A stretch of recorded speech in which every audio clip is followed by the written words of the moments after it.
வணக்கம் நண்பர்களே. இன்னைக்கு மாலை போட போகிற முருகருக்கு காவடி பாருங்கள், கழுவி சுத்தம் பண்ணி கொண்டு வந்து கிருஷ்ணர்கிட்ட வச்சுருக்கேன்.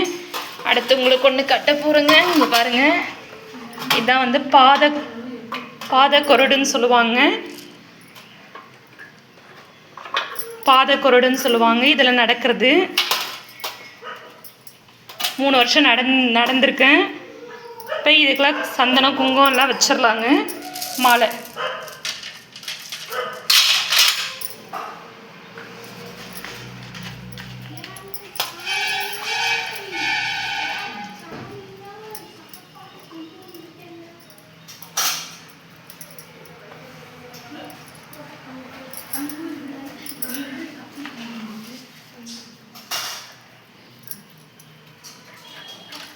முருகா. ஓம் சரவண பவாய ஓம். ஓம் சரவண பவாய ஓம். ஓம் சரவண பவாய ஓம். ஓம் சரவண பவாய ஓம். ஓம் சரவண பவாய ஓம். ஓம் சரவண பவாய ஓம். குங்குமம் வச்சிடலாங்க.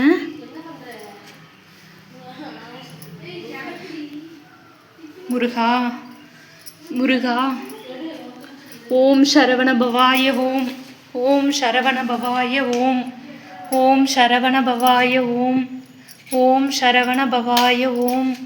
ஓம் சரவண பவாய ஓம். ஓம் சரவண பவாய ஓம். ஓம் சரவண பவாய ஓம். ஓம் சரவண பவாய ஓம். பூ வச்சுக்கலாங்க. அதாவது இதில் நடக்கிறப்ப வந்து சொல்லுவாங்க, இதோட வழி வந்து நம்ம வந்து பூவாக இருக்கணும் அப்படின்னு சொல்கிறதுனால தான் இதில் பூ வைப்பாங்க. ஆனால் நடக்கும் போது இந்த பூவெல்லாம் எதுவும் வைக்க மாட்டாங்க. பூவெல்லாம் எடுத்துருவாங்க. நான் 3 வருஷம் நடந்திருக்கேங்க. இதில் எனக்கு உடம்பு சிலிர்க்குது, ஒரு மாதிரியாக இருக்குது. ஓம் சரவண பவாய ஓம்.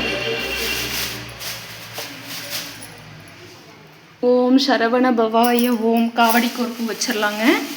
அடுத்து கிருஷ்ணருக்காக ஒரு பூ.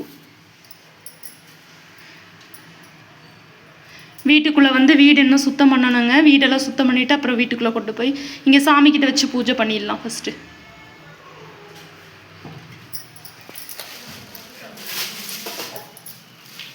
விளக்கேற்றிக்கும். பாப்பா திரி கொண்டு வாமா. தர்ஷினி, திரி எடுத்துகிட்டு தீப்பெட்டி, கற்பூரம், ஊதுவத்தி.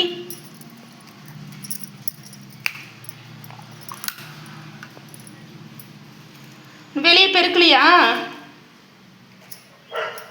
பாப்பா?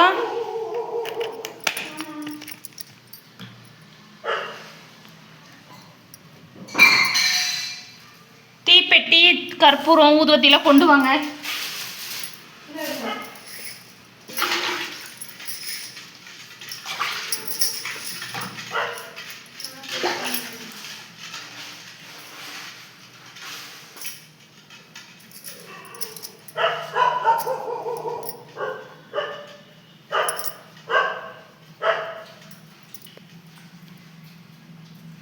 தீப்பெட்டி, கற்பூரம், ஊதுவத்தி கொடுன்னு சொன்னேன்.